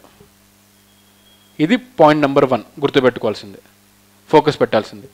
తర్వాత whose population densities were highest గురించి మాట్లాడుతున్నాడు. As per the census of 2011 in descending order అంటున్నాడు. డిసెండింగ్ ఆర్డర్ అంటే హైయెస్ట్ నుంచి లోయెస్ట్కి వెళ్ళటం. ఇప్పుడు మనం 3 పాయింట్లు గుర్తుపెట్టుకోవాలి. సో జనరల్గా మనం 2011 సెన్సస్ అబ్జర్వ్ చేస్తే టాప్లో మనకి ఢిల్లీ ఉంటుంది. బట్ ఢిల్లీ అనేది పెద్ద స్టేటా చిన్న స్టేటా? చిన్న స్టేట్. బట్ వీడేమడుగుతున్నాడు? బిగ్గర్ స్టేట్స్ అంటున్నాడు. సో కింద ఇచ్చిన ఆప్షన్స్లో ఈ బిగ్గర్ స్టేట్స్లో గమనిస్తే మనకి హైయెస్ట్ పాపులేషన్ డెన్సిటీ ఎక్కడ ఉంటుందా అంటే ఆ రిపోర్ట్లో కనుక మనం చదివితే మనకి హైయెస్ట్ పాపులేషన్ డెన్సిటీ అనేది ఇక్కడ ఇచ్చిన ఆప్షన్స్లో బీహార్లో ఉంటుంది. ఎంత ఉంటుంది బీహార్లో? బీహార్లో మనకి 1106 మెంబర్స్ ఉంటారు పర్ స్క్వేర్ కిలోమీటర్కి. ఆ తర్వాత సెకండ్ ప్లేస్లో ఏముంటుంది? సెకండ్ ప్లేస్లో మనకి వెస్ట్ బెంగాల్ ఉంటుంది. వెస్ట్ బెంగాల్లో ఎంతమంది ఉంటారు? 1028 మెంబర్స్ ఉంటారు. ఈ ఫ్యాక్ట్స్ అనేవి, ఈ క్వశ్చన్ అనేది యాక్చువల్గా ఫ్యాక్చువల్ క్వశ్చన్, చాలామంది గుర్తుపెట్టుకోరు. బట్ 1-2 క్వశ్చన్స్ ఏంటంటే కొద్దిగా tough questions. Tough in the sense ఈ నెంబర్స్ అన్ని గుర్తుపెట్టుకోవాలి. Okay, right. తర్వాత థర్డ్ ప్లేస్లో ఏముంటుందంటే థర్డ్ ప్లేస్లో మనకి కేరళ ఉంటుంది. సో కేరళలో పాపులేషన్ డెన్సిటీ యాజ్ పర్ 2011 ఎంతయా అంటే 860. ఆ తర్వాత మనకి ఫోర్త్ ప్లేస్లో ఉత్తరప్రదేశ్ ఉంటుంది. చూడండి, ఉత్తరప్రదేశ్లో మనకి పాపులేషన్ హైయెస్ట్ ఉన్నా సరే ఈ పాపులేషన్ డెన్సిటీ ప్రకారం మనకి ఉత్తరప్రదేశ్లో 829 మెంబర్స్ ఉంటారు పర్ స్క్వేర్ కిలోమీటర్. ఆ తర్వాత మనకి లాస్ట్ ప్లేస్లో, అంటే ఈ ఆప్షన్స్లో లాస్ట్ ప్లేస్లో హర్యానా ఉంటుంది. 573 మెంబర్స్ ఉంటారు. ఓకే, ఇప్పుడు వాడు ఏమంటున్నాడు? డిసెండింగ్ ఆర్డర్లో చెప్పమంటున్నాడు. అంటే హైయెస్ట్ ఏముంటుంది ఇక్కడ? బీహార్, ఇది నెంబర్ 1లో ఉంటుంది. సెకండ్ ఏముంది? వెస్ట్ బెంగాల్. ఆ తర్వాత కేరళ. ఆ తర్వాత ఉత్తరప్రదేశ్. ఆ తర్వాత హర్యానా. సో ఈ ఆన్సర్ ఎక్కడుంది? 1, 3. 1 అంటే ఏ కదా, ఏ, సి, 5 అంటే ఈ, 4 అంటే డి, 2 అంటే బి. అంతేనా? దీన్ని ఎలా రాయాలి? రైట్. ఫస్ట్ ప్లేస్లో ఏ ఉంది, సెకండ్ ప్లేస్లో ఈ ఉంది, థర్డ్ ప్లేస్లో ఏముంది? బి ఉంది, ఫోర్త్ ప్లేస్లో ఉత్తరప్రదేశ్ ఉంది, ఉత్తరప్రదేశ్ అంటే డి, ఫిఫ్త్ ప్లేస్లో హర్యానా ఉంది, హర్యానా అంటే సి, ఏఈడి, ఏఈబిసిడి, ఆప్షన్ 3. పాయింట్ అర్థమైందా? బట్ ఈ క్వశ్చన్ మీరు అటెంప్ట్ చేయాలంటే ఖచ్చితంగా ఈ నెంబర్స్ అనేవి గుర్తుండాలి. సో ఫ్యాక్ట్గా జనరల్గా మాట్లాడుకోవాలంటే ఈ నెంబర్స్ అనేది గుర్తుపెట్టుకోవడం కష్టం. ఈ క్వశ్చన్ని మీరు స్కిప్ చేసినా చేయొచ్చు. పాయింట్ అర్థమవుతుందా? సో ఈ నెంబర్స్ జాగ్రఫీ చెప్పే మాస్టర్లకే ఈ నెంబర్లు గుర్తుండవు నిజం చెప్పాలంటే. Okay, right. తర్వాత క్వశ్చన్ నెంబర్ 6.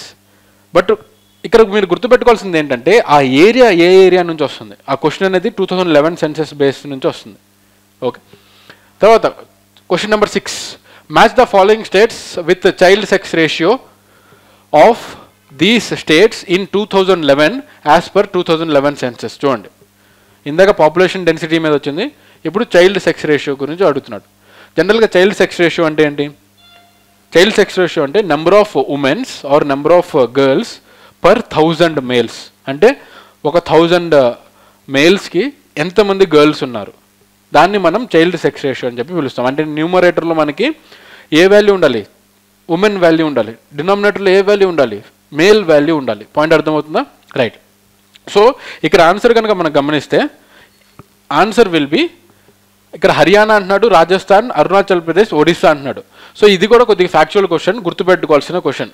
ఇక్కడ ఆన్సర్ కనుక మనం గమనిస్తే ఈ హర్యానాకి ఎంత ఉంటుందమ్మా? హర్యానాకి మనకి 834 ఉంటుందన్నమాట చైల్డ్ సెక్స్ రేషియో. ఆ తర్వాత రాజస్థాన్కి ఇట్ వాస్ నియర్ 888 దగ్గర ఉంటుంది. ఆ తర్వాత అరుణాచల్ ప్రదేశ్లో 972, ఒడిశాలో 941. So answer will be option 2. Okay, so ఇక్కడ ఆన్సర్ తీసుకురావడం పాయింట్ కాదు, ఇక్కడ పాయింట్ ఏంటంటే ఏ ఏరియాస్ నుంచి క్వశ్చన్స్ వస్తున్నాయి.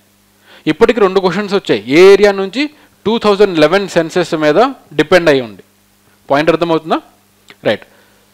తర్వాత క్వశ్చన్ చూడండి, క్వశ్చన్ నెంబర్ 7 గమనిస్తే, arrange the ascending order the annual growth rate percentage of the following products in 2021-2022 for national industrial classification 2 digit category అని చెప్పి క్వశ్చన్ అమ్మ.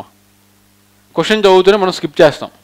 బట్ ఈ క్వశ్చన్ అనేది సగం మందికి జాగ్రఫీకి రిలేటెడ్ అయిన క్వశ్చన్ అని తెలియదు, కరెంట్ అఫైర్స్ క్వశ్చన్ అనుకుంటారు. But it was related to geography. A geography? Economic geography. ఎందుకు? ఎకనామిక్ జాగ్రఫీలో మనం ఇండస్ట్రీస్ గురించి చదువుతాం. ఇండస్ట్రీస్ గురించి చదివేటప్పుడు ఇండస్ట్రీస్కి సంబంధించిన రిపోర్ట్స్ గురించి చదువుతాం. ఇది కూడా one of the report. Point అర్థమవుతుందా? రైట్. ఇప్పుడు కింద ఆప్షన్ చూడండి. Option A manufacture of food products, option B manufacture of rubber and plastic products, option C manufacture of chemicals and chemical products, option D manufacture of electrical equipments. ఇలా వీడు 4 industries గురించి వీడు ఇక్కడ ఇవ్వటం జరిగింది.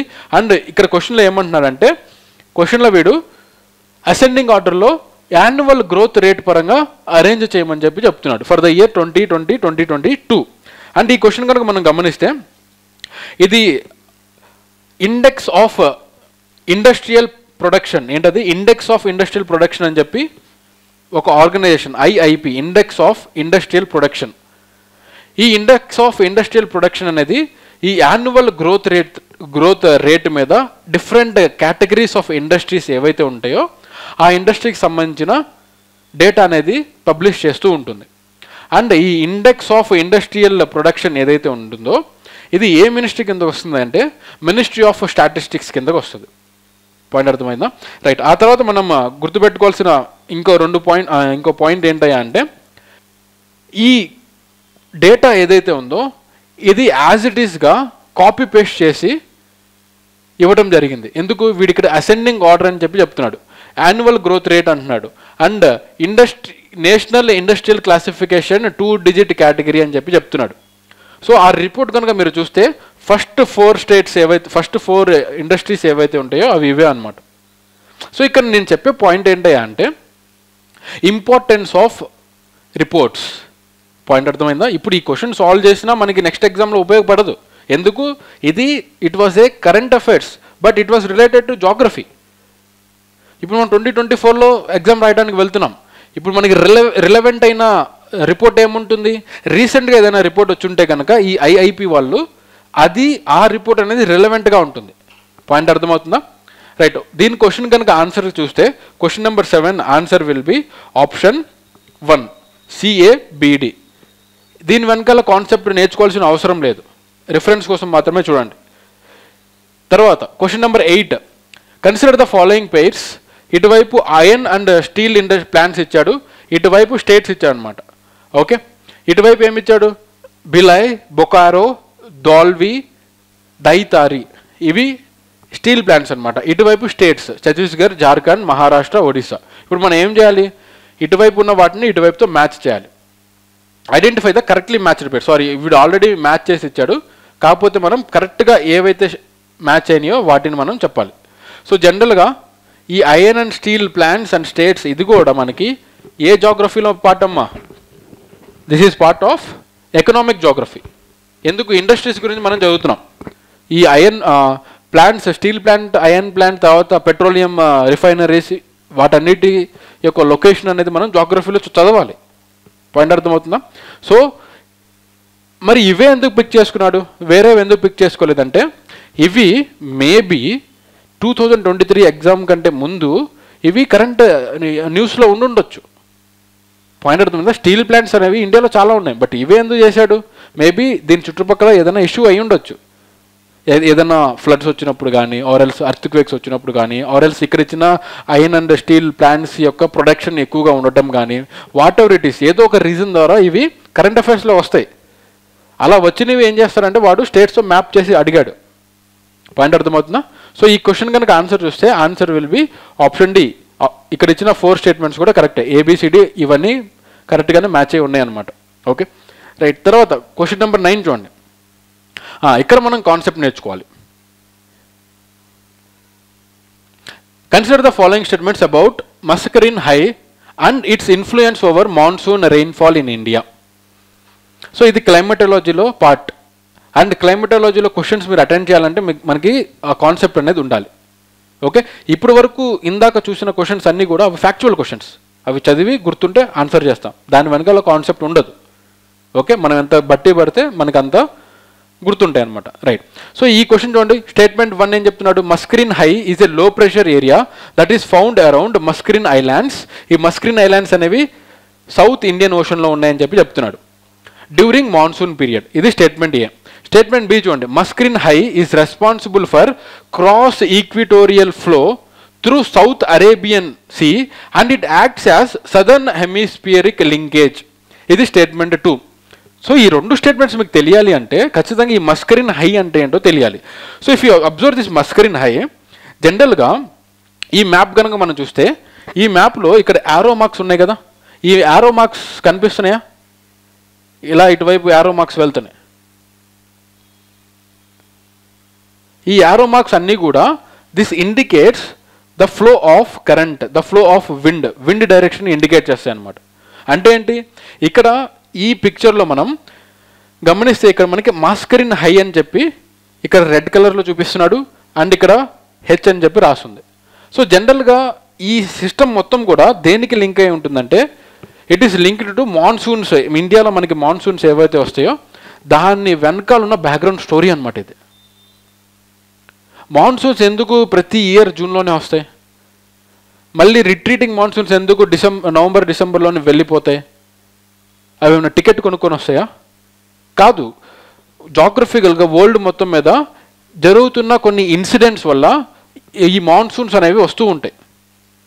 సో ఒకసారి back story కనుక గమనిస్తే ఈ పిక్చర్ పక్కన పెట్టండి. ఇన్ జనరల్గా మన అర్త్ మొత్తం కూడా ప్రెషర్ బెల్ట్స్ అని చెప్పి కొన్ని జోన్స్లో డివైడ్ అయి ఉంటుంది. ఏంటమ్మా అవి? Pressure belts, pressure zones. ఈ ప్రెషర్ జోన్స్ ఏవైతే ఉంటాయో కొన్ని pressure zones high pressure zones ఉంటాయి, కొన్ని లో ప్రెషర్ జోన్స్ ఉంటాయి. ఇప్పుడు అర్త్ మొత్తం ఒకసారి చూస్తే ఇది ఎర్త్ కనుక చూస్తే మనకి ఇలా కొన్ని ప్రెషర్ బెల్ట్స్ ఉంటాయి. ఈక్వేటర్ దగ్గర ఒక ప్రెషర్ బెల్ట్ ఉంటుంది. సరే సర్కిల్ చేయొచ్చా? సర్లే డ్రా చేసేస్తా.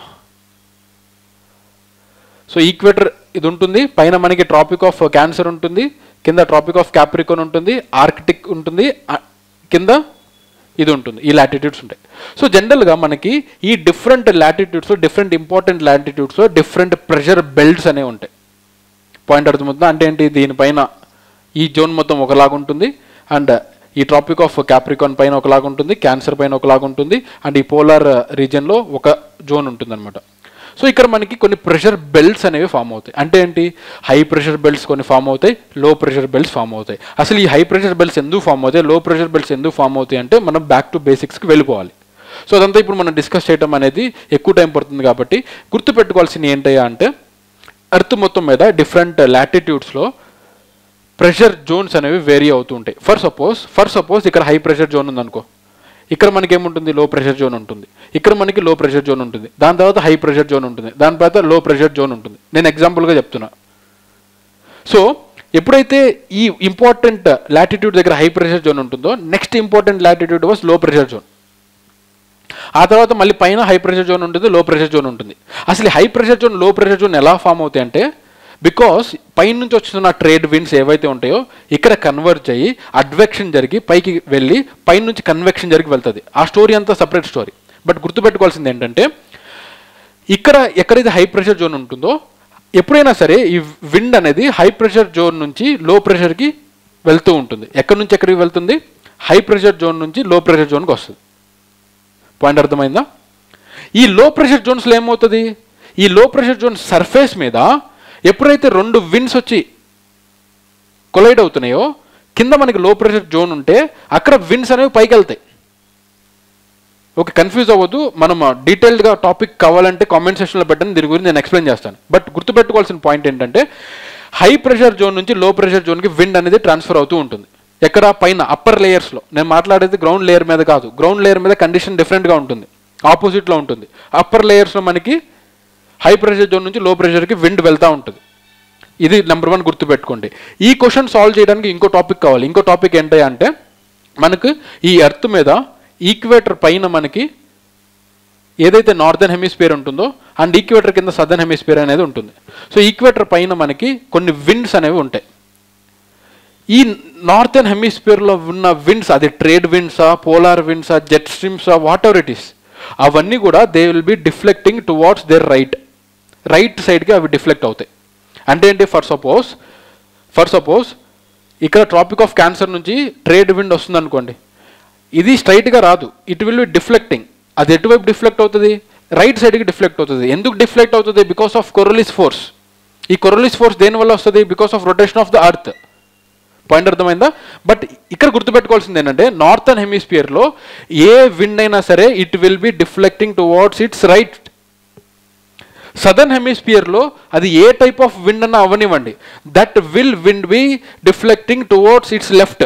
అంటే ఏంటి, అది ఎటువైపు డిఫ్లెక్ట్ అవుతుంది, యాక్చువల్గా ఇలా వెళ్ళాల్సిన విండ్ ఇలా వెళ్తూ ఉంటుంది. ఎందుకు, లెఫ్ట్ సైడ్ డిఫ్లెక్ట్ అవుతుంది కాబట్టి. ఇవి 2 పాయింట్స్ గుర్తుపెట్టుకోవాలి ఈ క్వశ్చన్ అర్థం చేసుకోవాలంటే. ఇప్పుడు చూడండి, ఇక్కడ క్వశ్చన్లో గమనిస్తే వీడేమన్నాడు, మస్కరిన్ హై అంటున్నాడు. పేరులోనే ఉంది. హై అంటే ఏంటి, జనరల్గా ఇక్కడ హై ప్రెషర్ జోన్ అనమాట ఇది. ఈ హై ప్రెషర్ జోన్ నుంచి నేను మాట్లాడేది సర్ఫేస్ మీద కాదు, పైన, above the surface. High pressure zone నుంచి లో ప్రెషర్కి వెళ్తూ ఉంటుంది. ఇక్కడ హై ప్రెషర్ జోన్ అంటే ఇట్ వాస్ ఫార్మింగ్ నియర్, ఎక్కడ మనకి ట్రాపిక్ ఆఫ్ క్యాప్రికాన్ కింద ఫామ్ అవుతుంది. కాబట్టి మనకి ఈక్వేటర్ దగ్గర ఎలా ఉంటుంది, లో ప్రెషర్ జోన్ ఉంటుంది. సో హై ప్రెషర్ జోన్ నుంచి విండ్స్ ఆటోమేటిక్గా ఎటువైపు వెళ్తాయి, లో ప్రెషర్ జోన్కి వెళ్తాయి. అక్కడ ఎప్పుడైతే ఈ లో ప్రెషర్ జోన్కి వెళ్ళిపోతున్నాయో, అండ్ కొన్నిసార్లు ఏంటంటే యాజ్ ఇట్ ఈస్గా ఎప్పుడు కూడా ఈక్వేటర్ దగ్గరే ఉండదు జోన్ అనేది. జోన్ అనేది కొన్నిసార్లు పైన ఫామ్ అవుతుంది, కొన్నిసార్లు కింద కూడా ఫామ్ అవ్వచ్చు, depending upon the variation of sun. అది వేరే కాన్సెప్ట్. సో ఇక్కడ ఈ కేసులో మనకి మాన్సూన్స్ వచ్చే టైంలో ఏం జరుగుతుందంటే, ఇది మాన్సూన్స్ రాకముందు, జూన్ రాకముందు సమ్మర్లో జరుగుతున్న ఇన్సిడెంట్ అనమాట. సమ్మర్లో మనకి ఇండియన్ సబ్ కాంటినెంట్లో ఇక్కడికి ఐటీసీజెడ్ షిఫ్ట్ అయిపోతుంది, అది మనకు తెలిసిందే. కాబట్టి ఈ లో ప్రెషర్ జోన్ అనేది ఈక్వేటర్కి కొద్దిగా పైన ఫామ్ అవుతుంది. ఈ హై ప్రెషర్ జోన్ నుంచి ఇవన్నీ లో ప్రెషర్ జోన్కి వెళ్ళాలి, ఈక్వేటర్ క్రాస్ చేసుకుని ఇటువైపు వెళ్ళని. సో ఇక్కడ మీరు గమనిస్తే ఈ యారో మార్క్స్ అన్నీ కూడా ఎటువైపు డిఫ్లెక్ట్ అయి ఉన్నాయి. యాక్చువల్గా ఇలా వెళ్ళాల్సినవి ఎటువైపు డిఫ్లెక్ట్ అయినాయి, లెఫ్ట్ సైడ్కి డిఫ్లెక్ట్ అయినాయి. ఎందుకు, బికాస్ సదర్న్ హెమిస్ఫియర్లో విండ్స్ అన్నీ కూడా లెఫ్ట్ సైడ్ డిఫ్లెక్ట్ అవుతాయి. సో ఎప్పుడైతే ఇది లో ప్రెషర్ జోన్కి అట్రాక్ట్ అయ్యి వెళ్తున్నాయో, ఇవి ఈక్వేటర్ దాటేసాయి, బార్డర్ క్రాస్ చేసినాయి. ఇప్పుడు ఏం చేయాలి, ఈ విండ్స్, నార్థన్ హెమిస్ఫియర్లో ఉన్న రూల్ ఏంటి, విండ్స్ అన్నీ కూడా అది ఏ టైప్ ఆఫ్ విండ్ అన్నా అవనివ్వండి, అవి they should deflect towards right. So ఇక్కడ నుంచి ఈ మస్కరిన్ హై నుంచి ఇక్కడ సౌత్ ఆఫ్రికన్ కాంటినెంట్, తర్వాత ఈ మడగాస్కర్కి తగిలి ఇటువైపు వస్తున్న విండ్స్ అన్నీ కూడా they will be deflecting towards right. Point అర్థమవుతుందా? సో ఎప్పుడైతే ఇక్కడ నుంచి వెళ్ళిన విండ్స్ రైట్ సైడ్కి డిఫ్లెక్ట్ అవుతున్నాయో, అవన్నీ కూడా ఎటువైపు అటాక్ అవుతాయి, ఇండియాకి అటాక్ అవుతాయి, ఇండియా వైపు వచ్చేస్తాయి. పాయింట్ అర్థమైందా? ఈక్వేటర్ దాటిన తర్వాత ఈ విండ్స్ అన్నీ కూడా లో ప్రెషర్ జోన్కి వెళ్ళాలి. కాబట్టి లో ప్రెషర్ జోన్ ఈక్వేటర్ పైన ఉంది కాబట్టి ఈక్వేటర్ పైకి వెళ్ళిన తర్వాత ఈ క్యారెక్టరిస్టిక్ మొత్తం మారిపోతుంది, they will be deflecting towards right. ఎప్పుడైతే డైరెక్షన్ చేంజ్ అయిందో నెక్స్ట్ మనకి ఇక్కడ ఇండియా ఉంటుంది. అండ్ ఇండియా దగ్గరికి వచ్చేసరికల్లా వీటినే మనం మాన్సూన్ విండ్స్ అని చెప్పి పిలుస్తాం అనమాట. సో ఇవేం చేస్తాయంటే అరేబియన్ ఓషన్లో కొన్ని వెళ్ళిపోతాయి, తర్వాత బే ఆఫ్ బెంగాల్లో కొన్ని డిఫ్లెక్ట్ అవుతాయి, ఆ తర్వాత ఇక్కడున్న మనకి ఈ ఐలాండ్స్ తగిలి ఇటువైపు కొన్ని వస్తాయి. మనం చెప్తాం కదా 3 బ్రాంచెస్ ఆఫ్ మాన్సూన్స్ ఉంటాయని, అరేబియన్ మాన్సూన్స్, తర్వాత బే ఆఫ్ బెంగాల్ నుంచి వచ్చేవి, తర్వాత మనకి ఇక్కడ ఉన్న ఈ ఐలాండ్స్ నుంచి వచ్చేవి. పాయింట్ అర్థమవుతుందా? దీని వెనకాల ఉన్న స్టోరీ ఇది, ఎందుకు మనకి మాన్సూన్స్ ఈ టైంలోనే వస్తాయని. అండ్ ఇలా డిఫ్లెక్ట్ అవ్వటానికి మనకి సర్ఫేస్ పైన ఈ సొమాలి జెట్ అనేది ఒక స్ట్రీమ్ పనిచేస్తూ ఉంటుంది అనమాట. ఈ సొమాలి జెట్ అంటే ఏం లేదు, ఈ సొమాలి షీల్డ్ ఏదైతే ఉంటుందో, సొమాలి ప్లేట్ ఏదైతే ఉంటుందో, ఇక్కడ నుంచి అంటే సొమాలి పైన లేయర్స్లో ఎయిర్ మూవ్మెంట్ ఏదైతే ఉంటుందో దాన్ని మనం సొమాలి జెట్ స్ట్రీమ్ అని చెప్పి పిలుస్తాం. ఈ సొమాలి జెట్ స్ట్రీమ్ కూడా it will be helping to move faster. Okay, ఇదంతా క్లైమేటాలజీ కాన్సెప్ట్లో మీరు ఆల్రెడీ చదివే ఉంటారు. ఓకే, సో ఒకవేళ మీకు ఆ కాన్సెప్ట్ క్లారిటీ లేకపోతే కింద కామెంట్ సెక్షన్లో పెట్టండి, దెన్ దాని మీద సపరేట్ వీడియో చేస్తాను. పాయింట్ అర్థమవుతుందా? రైట్. ఇప్పుడు క్వశ్చన్లో ఏమంటున్నాడు, క్వశ్చన్లో చూడండి, Mascarene high is a low pressure area అంటున్నాడు. ఇప్పుడు చెప్పండి, మస్కరిన్ హై అనేది లో ప్రెషర్ ఏరియానా హై ప్రెషర్ ఏరియానా? High pressure area. కాబట్టి స్టేట్మెంట్ 1 అనేది తప్పు అయిపోతుంది. తర్వాత Mascarene high is responsible for cross equatorial flow through south Arabian sea and it act as southern hemispheric linkage.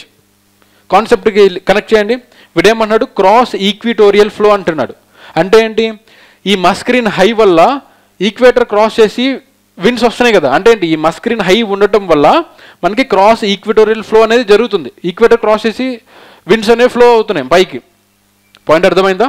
So ఈ మస్కరిన్ హై అనేది it is acting as cross equatorial flow through south Arabian sea and it act as southern hemispheric linkage. కాబట్టి statement 2 అనేది correct. So option B 2 will be the right answer. Right. So question number 9కి answer will be option B. తర్వాత question number 10. Question number 10 observe చేయండి. Question number 10 ఏం చెప్తుంది? Question number 10 is talking about consider the following statements regarding Ken Betwa river link project for irrigation. So options observe చేయండి. Option A, it is critical for the it is critical for water security and socio economic development of Purvanchal region of Uttar Pradesh. ఇది statement A. Statement B చూడండి, the project involves the transfer of water from the Betwa to the Ken river through the construction of Daudhan dam. ఇది second statement. So జనరల్గా ఈ question కనుక గమనిస్తే this question was related to Ken Betwa river link project. So ఈ Ken Betwa river link project అనేది మనకి ఎక్కడ కనిపిస్తుందయా అంటే మనకి ఉత్తరప్రదేశ్లో ఉంటుంది. సో ఇది ఆల్రెడీ ఈ క్వశ్చన్ అనేది ఎందుకు అడిగాడు అంటే 2022లో దీనికి సంబంధించిన కరెంట్ అఫైర్స్లో ఈ టాపిక్ ఉంది కాబట్టి వాడు దీన్ని అడగడం జరిగింది. కానీ మనం దీన్ని ఎందుకు పిక్ చేసుకున్నాం, జాగ్రఫీలో ఎందుకు పిక్ చేసుకున్నాం, కరెంట్ అఫైర్స్లో ఎందుకు వదిలేయలేదు అంటే బికాస్ ఇక్కడ రివర్స్కి సంబంధించిన క్వశ్చన్. పాయింట్ అర్థమైందా? కాబట్టి మనం జాగ్రఫీలో దీన్ని కన్సిడర్ చేయడం జరిగింది. అండ్ డ్యామ్కి సంబంధించిన క్వశ్చన్. అండ్ రివర్ లింకింగ్ అంటే నదులని అనుసంధానం చేయటం. మనకి ఆంధ్రప్రదేశ్లో గోదావరి అండ్ కృష్ణా రివర్ని ఎలా అయితే వీళ్ళు కలిపారో అలాగే they are talking about Ken and Betwa river.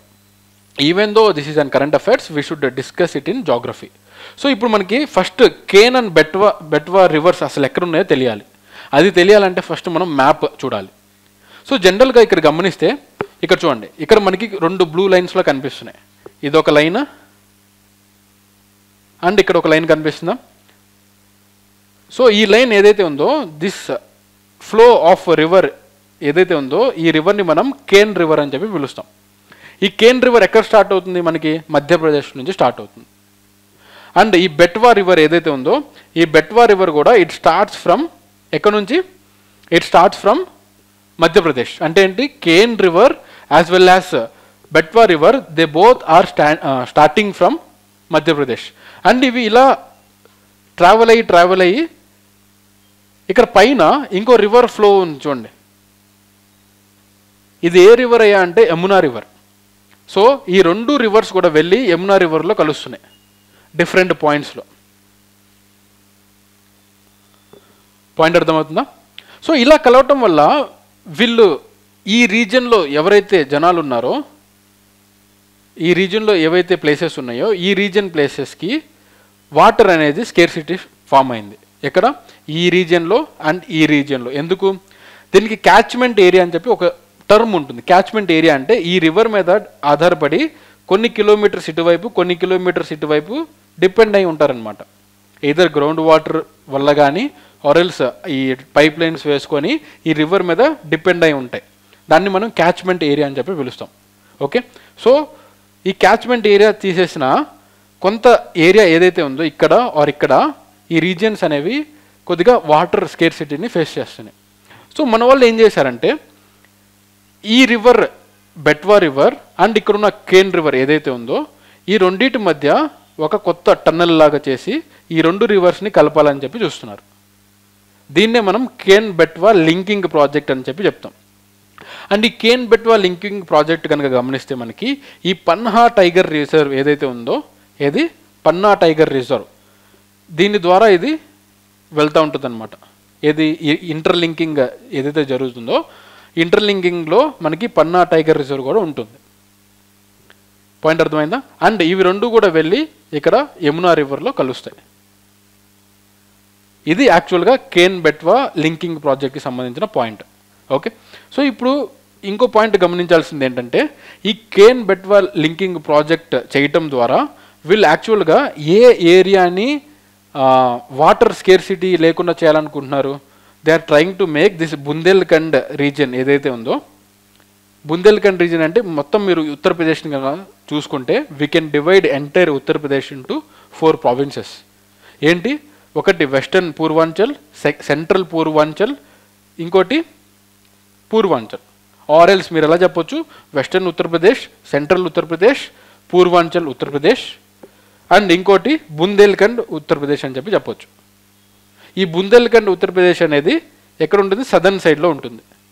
Point అర్థమవుతుందా? Western Uttar Pradesh, central Uttar Pradesh, Purvanchal.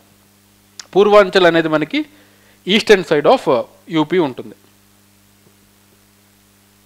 ఇది కూడా ఇంపార్టెంట్ పాయింట్. అండ్ ఇక్కడ మనం ఏమని చెప్తున్నాం, ఇక్కడ నుంచి బెట్వా రివర్ వస్తుంది, ఇక్కడ నుంచి కేన్ రివర్ వస్తుంది, అండ్ ఇక్కడ మనకి యమునా రివర్లో కలుస్తుంది. కాబట్టి ఈ రీజియన్లో ఇంటర్లింక్ చేస్తున్నారు. కాబట్టి వాళ్ళ మెయిన్ ఎయిమ్ ఏంటి, ఈ రీజియన్ ఏదైతే ఉందో దీన్ని వీళ్ళు బుందేల్ఖండ్ రీజియన్ అని చెప్పి పిలుస్తున్నారు. చూద్దాం, ఒకవేళ ఒకసారి మెయిన్ మ్యాప్లో కనుక చూస్తే ఈ బుందేల్ఖండ్ రీజియన్ ఎక్కడైతే ఈ మ్యాప్ ఇది రివర్ లింక్ అవుతుందో దీనికి కొంచెం పైన అండ్ దీనికి కొంచెం కింద ఈ రీజియన్ని మనం బుందేల్ఖండ్ రీజియన్ అని చెప్పి పిలుస్తాం. ఆల్రెడీ ఇక్కడ ఉత్తరప్రదేశ్ చూడండి, ఉత్తరప్రదేశ్ ఎక్కడ ఉంది? ఇది లలిత్పూర్, ఇదంతా ఉత్తరప్రదేశ్ కదా. ఈ ఉత్తరప్రదేశ్ బార్డర్ గీస్తున్నాను చూడండి, కనిపిస్తుందా? ఇది ఉత్తరప్రదేశ్ బార్డర్. సో మనకి బుందేల్ఖండ్ ఎక్కడ ఉంటుంది? ఈ రీజన్ ఇది మొత్తం బుందేల్ఖండ్ రీజన్ అనమాట, కింద southern side of Uttar Pradesh. Point అర్థమైందా? అది ఇంకా మనం చూడాల్సిన పాయింట్ ఏంటి అంటే ఇంకా క్వశ్చన్లోకి వెళ్దాం. క్వశ్చన్ కనుక గమనిస్తే, it is critical for water security and socio economic development of Purvanchal reason of Uttar Pradesh అంటున్నాడు. రైటా రాంగా? రాంగ్. ఎందుకు? ఏ రీజన్ అని చెప్తున్నాడు వీడు? పూర్వాంచల్. బట్ ఈ Ken and Betwa river link అనేది ఏ రీజియన్ కోసం ఎస్టాబ్లిష్ చేయడం జరుగుతుంది? బుందేల్ఖండ్ రీజియన్. తర్వాత సెకండ్ స్టేట్మెంట్ చూడండి, the project involves the transfer of water from Betwa to Ken. ఇక్కడ గుర్తుపెట్టుకోవాల్సింది ఏంటంటే ఇక్కడ మనకి కేన్ రివర్ నుంచి బెట్వా రివర్కి వాటర్ అనేది ఫ్లో చేయాలని చెప్పి వీళ్ళు లింక్ చేస్తున్నారు. కానీ ఏ వాటర్ నుంచి ఎటువైపు తీసుకువెళ్ళాలి? They are planning to take water from Ken river to Betwa. ఎందుకు? కేన్ అనేది కొద్దిగా హైట్లో ఉంటుంది బెట్వాతో పోల్చుకుంటే. సో ఇక్కడ నుంచి గ్రావిటీ ద్వారా అక్కడ తీసుకువెళ్ళాలని చెప్పి భావిస్తున్నారు. కేన్ నుంచి బెట్వాకి తీసుకువెళ్ళాలని అనుకుంటున్నారు. బట్ క్వశ్చన్లో వీడేమంటున్నాడు, the project involves transfer of water from Betwa to Ken river through the construction of Daudhan dam అని చెప్పి చెప్తున్నాడు. బట్ యాక్చువల్గా చూస్తే వాటర్ అనేది కేన్ నుంచి బెట్వాకి తీసుకువెళ్ళాలి. పాయింట్ అర్థమైందా? కాబట్టి ఇక్కడ ఇచ్చిన 2 స్టేట్మెంట్స్ తప్పు. కాబట్టి option will be option 4. So in జనరల్గా ఒకవేళ మనం కరెంట్ అఫైర్స్ చదువుతున్నా ఏం చదువుతున్నా సరే ఈ జాగ్రఫీకి సంబంధించిన కంటెంట్ ఏదైతే ఉంటుందో ఇది యూజువల్గా మనం త్రూ మ్యాప్ అనేది చేయాలి. మ్యాప్ ద్వారా చేయటం వల్ల ఏమవుతుందంటే మనం 4 సార్లు చదివితే గుర్తుండేది 2 సార్లు మ్యాప్ని చూడటం ద్వారా గుర్తొస్తుంది అనమాట. సో మ్యాప్ ద్వారానే జాగ్రఫీ అనేది కంప్లీట్ చేయాలి. Especially this geomorphology, climatology and some parts of oceanography. And ఇంకా చెప్పాలంటే ఫిజికల్ జాగ్రఫీ మొత్తం కూడా మ్యాప్ మీద డిపెండ్ అయి ఉండాలి. హ్యూమన్ జాగ్రఫీ దాంతోపాటు ఎకనామిక్ జాగ్రఫీ అనేది అది థియరీ ఉంటుంది కాబట్టి అది ఖచ్చితంగా మనం చదవాల్సిందే. పాయింట్ అర్థమవుతుందా? రైట్. సో అవి ఇవాళ 10 PYQ క్వశ్చన్స్. అండ్ మిగిలిన PYQ క్వశ్చన్స్ అనేవి మనం పార్ట్ 2 వీడియోలో చేద్దాం. అండ్ జాగ్రఫీకి సంబంధించిన క్వశ్చన్స్ ఇంకా ఒక 10 క్వశ్చన్స్ ఉన్నాయి, అవి పార్ట్ 2లో చేద్దాం. Okay, thank you so much.